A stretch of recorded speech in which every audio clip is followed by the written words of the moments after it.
Usain Bolt, suurin ennakkosuosikki, karkaa nyt sitten oikein vakuuttavaan vilppilähtöön.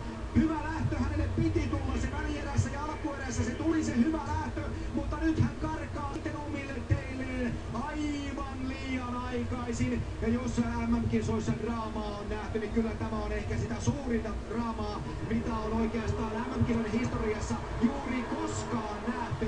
Yksi kaikkien